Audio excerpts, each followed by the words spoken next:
Why do we lock the doors? Daddy Marcus Wells heard his daughter's voice echo in his mind as he stood at the apartment door, one hand on the cold brass knob. It was 9:47 p.m. on a Thursday night, and the rain outside was relentless, the kind of downpour that made the entire street look like it was drowning. Through the peephole he could see her, a woman soaked through, shaking, barely standing upright. She had knocked twice already, and both times he had hesitated. Inside the apartment behind him, Lily was asleep on their threadbare couch, wrapped in a blanket, with holes starting to form in the corners. The place was small studio apartment, small. The kind of small that meant Marcus and his daughter lived on top of each other, where there was no real separation between his world and hers. The walls were a sad shade of beige he had painted 3 years ago when his wife left, and he had needed to do something with his hands that didn't involve falling apart. The furniture was mismatched, a collection of thrift store finds and hand-me-downs. A children's book sat open on the floor, where Lily had left it, mid-story, something about a dinosaur looking for his mother. His laptop sat on the kitchen table, closed, where he had been checking his work schedule for tomorrow.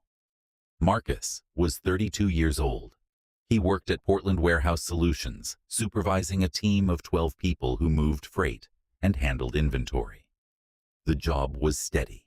The pay was adequate, but not generous, and it required him to be at work at 4 a.m. most days, which meant going to bed early and waking before dawn to the sound of his alarm. He had learned not to dream anymore. Dreams required sleep, and sleep was a luxury he didn't quite have. The woman on his porch knocked again, softer this time, like she was running out of energy. Marcus's hand tightened on the doorknob. His first thought was about Sarah, his ex-wife. Sarah, who had walked out on a Wednesday 3 years ago. Sarah, who had taken money from his account, not the joint account that had been depleted by medical bills and rent, but the small savings account he had been building, secretly dollar by dollar, for Lily's future. She had taken $3,000. He had discovered it when he tried to book Lily's dental appointment, and his card was declined. The password on his email had been changed. She had been thorough. His second thought was about his sister Natalie. 5 years ago, she had called him crying, saying she needed to borrow money to cover her rent and her car payment. She promised to pay him back in 2 months. He had sent her $3,000 from his savings. That was 5 years ago. He had heard from her exactly 3 times, since a text message saying, "Thank you," a Christmas card, with a generic message, and a phone call on his birthday, where she said she was sorry, but she couldn't pay him back yet. He hadn't heard from her in 16 months. His third thought was about his boss, Mr. Kendall, who had called him into his office last Friday and said, "One more mistake, Marcus, and you're out. I've got 50 guys who want your job." The mistake had been a misplaced shipment. Not even Marcus's fault. It had been filed wrong by someone else. But the words had landed like a punch. Marcus had learned to think about trust the way some people think about money, as a finite resource. Once it was spent, it was gone. And he had spent his trust on people who had left him, or hurt him, or broken their promises. The woman on his porch was a stranger. She could be anyone. She could be dangerous. She could be running from something or someone. She could hurt him, or steal from him, or lie to him. The safe choice was the obvious one: close the door lock. He'd go back to bed and forget this ever happened. But then he heard her voice, thin and barely audible through the heavy apartment door. I'm sorry to bother you. Is there anywhere warm? Just for a few hours?" Marcus opened the door. It was not a noble gesture. It was not heroic. It was simply a man looking at a drowning woman and realizing that the cost of safety was loneliness, and the cost of loneliness was becoming someone he didn't want to be. He stepped aside. She was taller than he had expected, or maybe she just looked taller because of how thin she was. Her dark hair hung in wet ropes down her back. She wore an expensive-looking coat that was now ruined, and underneath it was the kind of dress that cost more than Marcus made In a week he could tell by the way it hung, by the subtle perfection of the seams. But she was shaking so hard, her teeth were chattering, and her eyes had that unfocused quality that comes when someone has been running on fear and adrenaline for so long that the body finally starts to shut down. "Thank you," she said, and her voice broke on the second word. "Come in before you catch pneumonia," Marcus said, which was the kind of thing people said in situations like this, even though nobody actually caught pneumonia from rain anymore. It was something his mother used to say. She stepped inside, leaving a trail of water on the linoleum floor of his apartment. Marcus closed the door behind her and felt something shift in his chest, a small, quiet lurch that felt like he had just made a decision that would change something. He didn't know what or how, but he could feel it. "Bathroom is there," he said, pointing down the short hallway. "Towels in the cabinet." She nodded but didn't move right away. She was dripping, creating a small puddle on his floor, and she seemed to be waiting for permission, or waiting to wake up and discover this wasn't real. Marcus found a hoodie he never wore, and a pair of sweatpants that had gotten too small before he had gained weight, then too large after he had lost it. He brought them to her, and she took them, the way someone takes something they don't believe they deserve, with both hands careful, like it might break. "Thank you," she said again. "For this. For everything." "It's just clothes," Marcus said, which was not true, and both of them knew it. While she showered, Marcus sat at his kitchen table with a cup of tea he didn't drink. The water ran in the background, and he tried not to think about what he was doing. He tried not to think about the statistics he had heard about letting strangers into your home. He tried not to think about Lily sleeping in the next room. He tried not to think about anything except the small, stubborn voice inside him that had made him open the door. When the woman came out of the bathroom, she was wrapped in his sweatpants and his hoodie, her dark hair wet and combed straight. Without the dirt and the exhaustion etched into her skin, she looked younger. Or maybe she just looked human in a way she hadn't before, like someone who had been running so hard for so long that she had forgotten what it felt like to stop. "The couch is comfortable," Marcus said, which was a lie. It was a couch from a thrift store that sagged in the middle and smelled faintly of someone else's life. "You can sleep as long as you need." She lay down slowly, testing the cushions, like she was unsure whether they would hold her. Then she pulled the plaid blanket up to her shoulders and turned her face toward the back of the couch.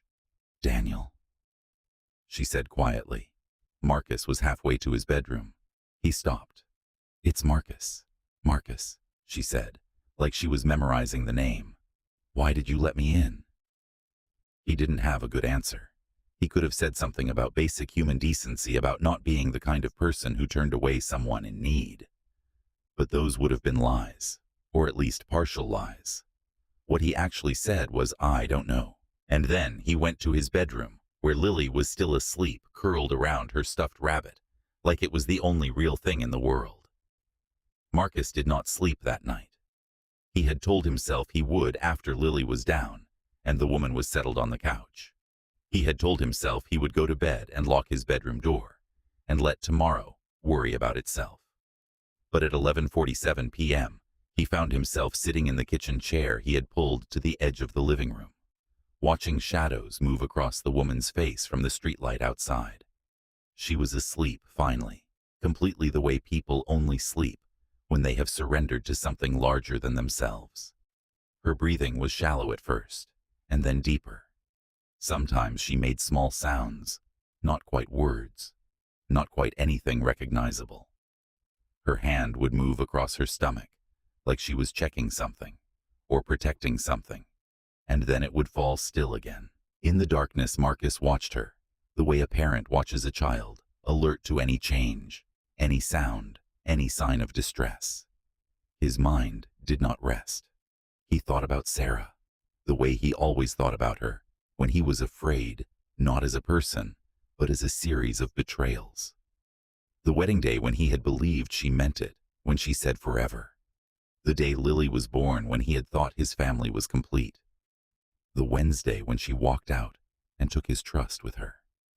He thought about how she had looked at other men when they were still together, the way her eyes would slide past him, in rooms like he had already become invisible to her before she physically left.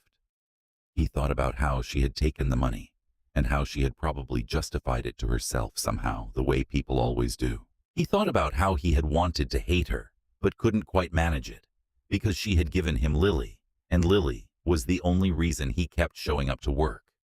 The only reason he didn't just let everything fall apart. He thought about his sister Natalie, the way he thought about a wound that never quite healed. She was 8 years older than him, and when they were kids, she had been his hero. She had protected him from bullies, and taught him how to ride a bike, and made him feel like someone important loved him. When she asked him for the money, he had said yes immediately, because he still saw her as that older sister, even though she was 47 years old, and he hadn't seen her in person in 7 years. He had sent the money, and she had thanked him, and then she had vanished slowly, like someone was turning down her brightness over time, until she was barely visible in his life. The worst part was that he couldn't even be angry at her, because he understood. He understood that people made promises they couldn't keep, and that shame made people do strange things like disappear from the people who had loved them. He thought about trust the way a person thinks about something they had lost, as a resource that once spent was simply gone. Sarah had spent most of it. Natalie had spent the rest. He had been living on fumes for 3 years, and now this woman, this stranger, was sleeping on his couch, and he had no more trust to give. He had exhausted his capacity for believing in people, and yet he had opened the door. Around midnight, the fear really set in. What if she was a liar? What if she was running from someone dangerous? What if she was running from the law? What if she had a knife in her purse? What if she woke up in the night and hurt him while he slept? What if she hurt Lily? His hands clenched. He had to consciously unclench them, pressing his palms flat against his thighs, feeling his heartbeat slow marginally. She was sleeping. She was not a threat.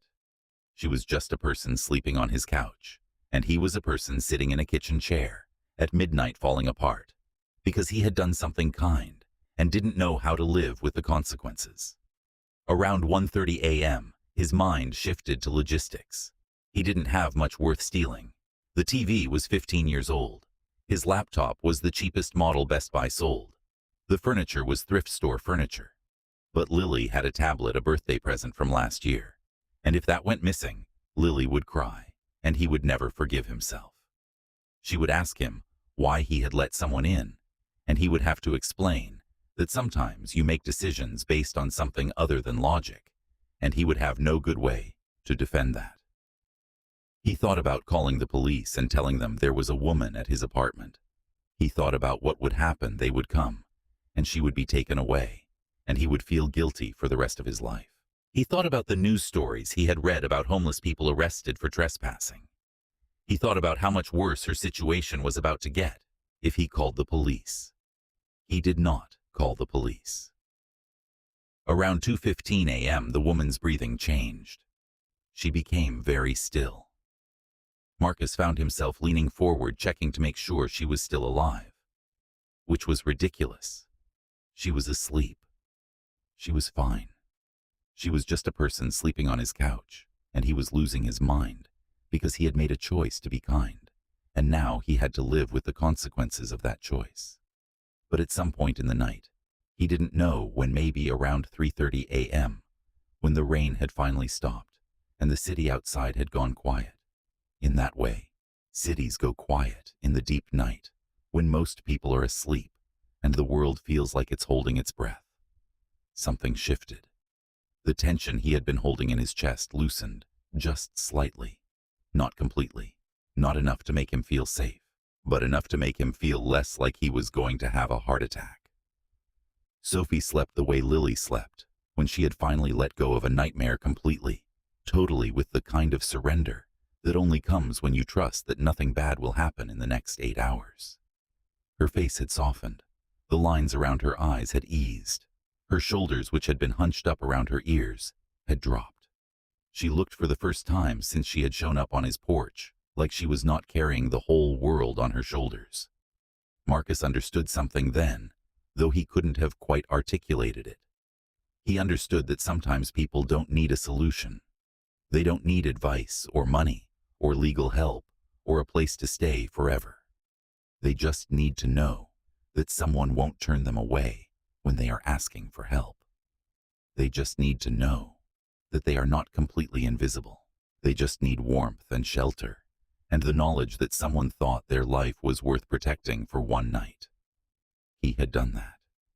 He had let her in, and whatever happened next, whether she robbed him or hurt him or lied to him or turned out to be exactly who she appeared to be, he had done that. He had chosen mercy, and that was something. Around 5 a.m., Marcus went back to bed. He didn't sleep. He just lay in the darkness next to Lily, listening to her breathe, and thought about the woman on his couch. He thought about how fragile everything was, how easily a life could unravel, how quickly a person could go from having a home and a job and an identity to having nothing. When morning came, it came quietly. The rain had stopped. Pale gray light filtered through the thin curtains of his apartment. Marcus woke to find that he had actually slept sometime between dawn and 7 in the morning. His body had finally given up and let him rest. He opened his eyes to the sound of movement in the living room. For a moment he was disoriented. Where was he? Why was his neck screaming in pain? Then he remembered the woman, the rain, the couch. He got out of bed carefully, trying not to wake Lily, and padded barefoot down the hallway. She was awake, sitting on the edge of the couch with her hands folded in her lap, staring at the bookshelf where Marcus kept his and Lily's books. A mix of Dr. Seuss and survival guides, children's dreams, and adult nightmares sharing the same shelf. She was dressed in his sweatpants and his hoodie, and in the pale morning light coming through the window, she looked like a person who had finally stopped fighting and surrendered to whatever was coming next. She didn't look dangerous. She looked like someone who had been running for a very long time and had finally stopped. "Hey, Marcus," said his voice rough from sleep. "You should sleep more." I slept enough," she said. She didn't turn to look at him. "More than I have in months, probably." Marcus sat down in the kitchen chair, a different kitchen chair, not the one he had kept vigil in all night. His neck popped.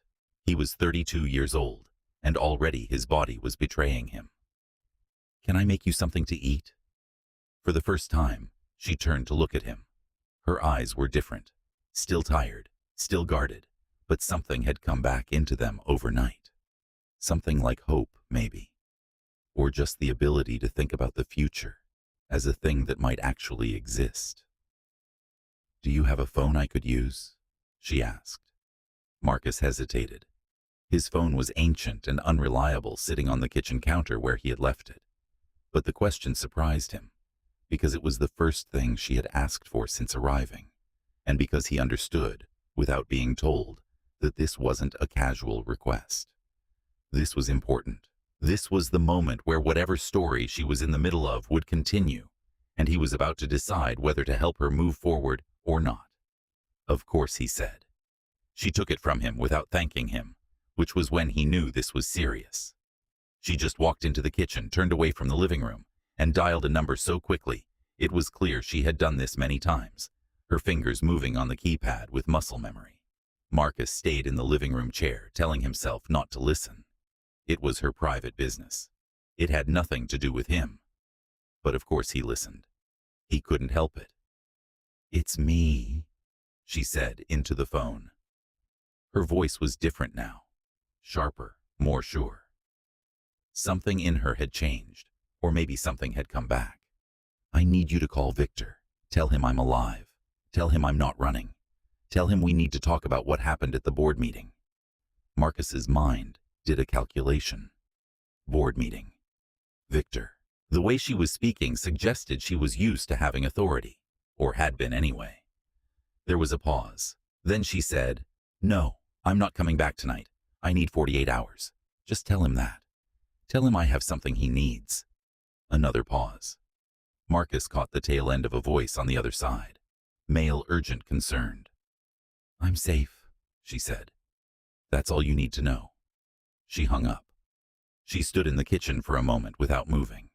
Then she handed the phone back to Marcus with a nod of thanks, a small gesture, but one that seemed to cost her something. I need to be honest with you, she said, about who I am, what I've done. It's not good and it's complicated, but you deserve to know before this goes further. Marcus's stomach did a flip. This was it. This was the moment where the whole thing fell apart, where he realized he had made a terrible mistake by letting her in. This was where she told him she was in real trouble. Not petty trouble. Corporate. Legal. Dangerous, maybe. Okay, he said, though it wasn't okay, and it wouldn't be. Tell me. They sat on the couch together and she told him her story. Her name was Sophie Chen.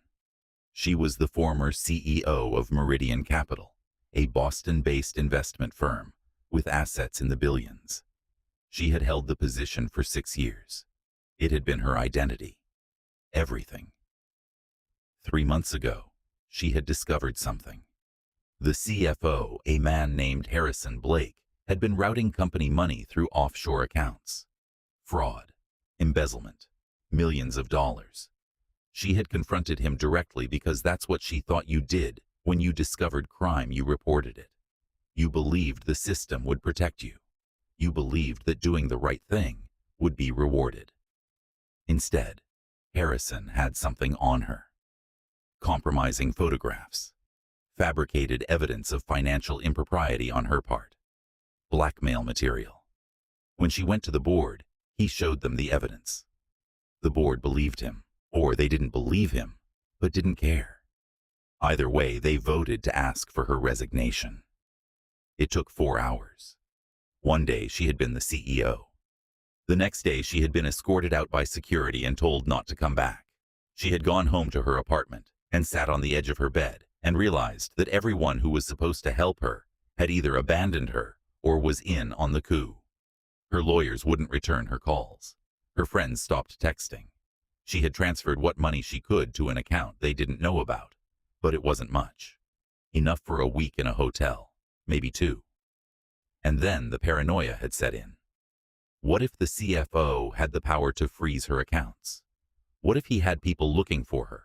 What if she couldn't trust anyone?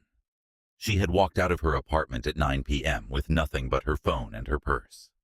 She had no plan. She just knew she needed to disappear for a while and think.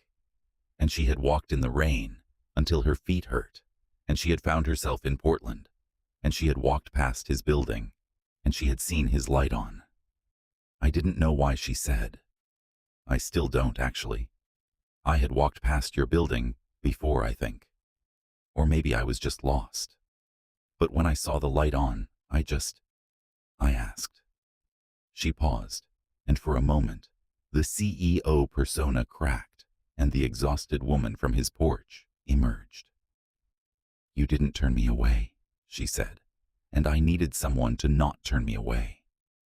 Lily wandered out in her dinosaur pajamas while they were still talking. She saw Sophie and asked, Are you still here? Like it was the most natural thing in the world for there to be a stranger on their couch. Sophie said, I am. Is that okay? Lily said. Yeah, you seem nice. Daddy was worried last night, but he does that a lot. Marcus felt his face heat up, but Sophie almost smiled. 3 days passed. Sophie stayed on the couch. Marcus brought her extra pillows. He showed her how to use the shower. He bought groceries and made simple meals. Lily did her homework while Sophie watched, and Sophie ended up helping her with a math problem, explaining fractions using pizza. It was a strange, quiet, domestic scene that shouldn't have worked, but somehow did. On Friday afternoon, Marcus came home from work to find a man standing outside the apartment building. Sharp suit, expensive watch. He looked completely out of place in this neighborhood. Marcus's heart stopped. This was it. This was Harrison, or someone working for Harrison, coming to collect Sophie. But Sophie was not afraid. She was waiting for this. She asked the man, Is he ready? The man nodded. He wants to meet. Tonight, 7 o'clock. After the man left, Sophie told Marcus the truth. She had made a call 3 days ago. Not the call Marcus had heard, but a different one through a friend who still answered her calls. She had told Harrison she was coming back. She had told him she had proof of everything he did. She had told him she was willing to negotiate. "I have proof," Marcus asked. "I have the backup of the offshore account ledgers," Sophie said. "I took them the day I found the fraud. I didn't know I'd need them, but I kept them. Harrison doesn't know I have them." "What do you want to do?" Marcus asked. "I want to take back what's mine," Sophie said. "My reputation, my company, my life. But I need help. I need someone who understands how servers work, someone who can help me verify the ledgers are real." Marcus hesitated. "Sophie, I'm not a hacker. I'm a warehouse supervisor." I know," Sophie said. "But you're careful. You think about consequences. You don't rush into things. I've watched you with Lily. You consider every decision. I need that right now." Lily, hearing them from her room, came out and said, "You should help her, Daddy. She's nice." So Marcus said yes. That evening they drove to a downtown hotel. Marcus was nervous. Sophie was calm. In the lobby they waited for Harrison Blake to arrive. When he did, he walked in like he owned the place. Expensive suit. Confidence that came from always winning. Sophie said, "I have the offshore ledgers. All of them. Every transaction, every routing number, every wire transfer. I have the authorization codes. I have it all." She slid the USB drive across the table. Harrison's face changed, just slightly, but Marcus saw it. Harrison said, "That's not admissible in court.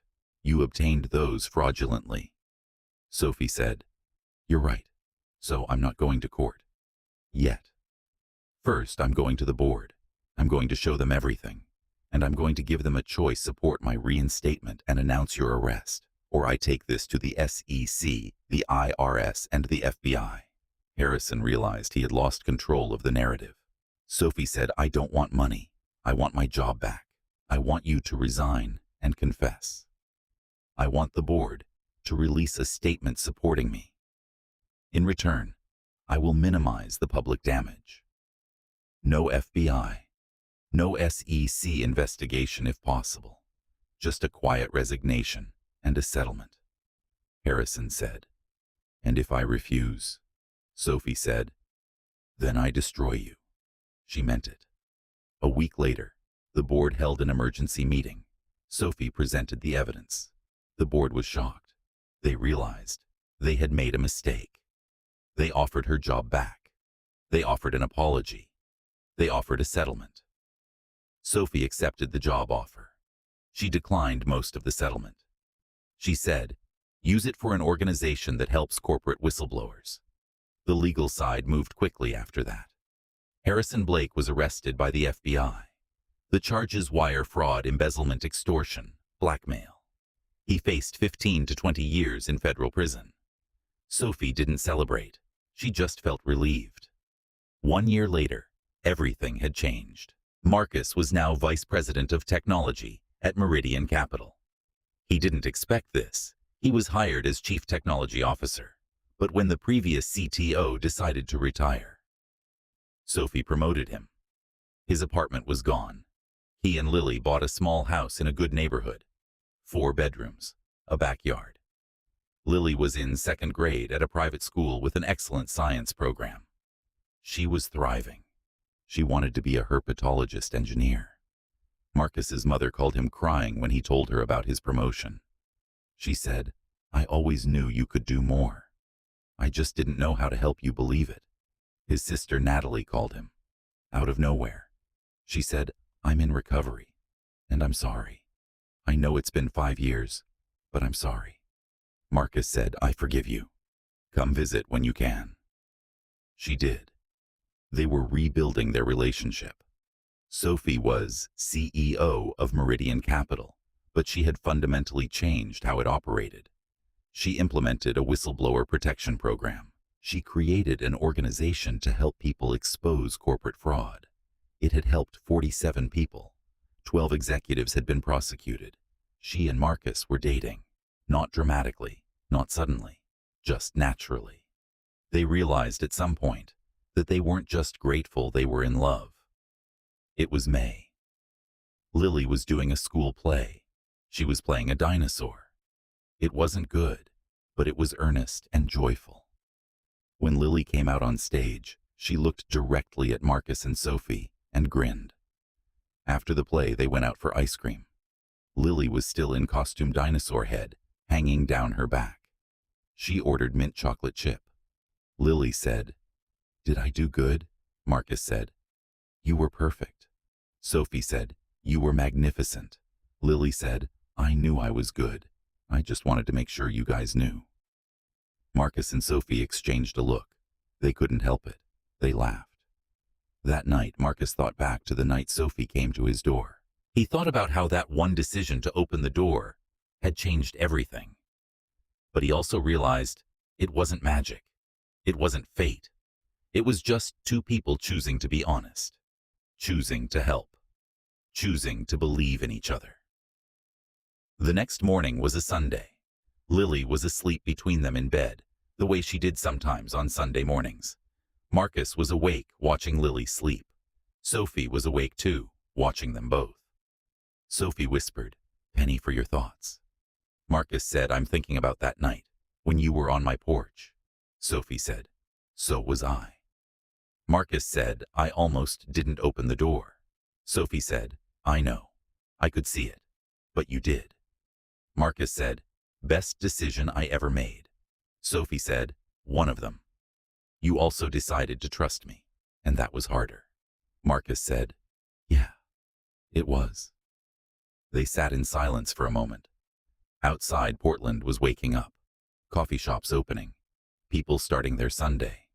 Lily stirred. She opened her eyes. She saw them both watching her. Lily said, "Why are you guys looking at me like that?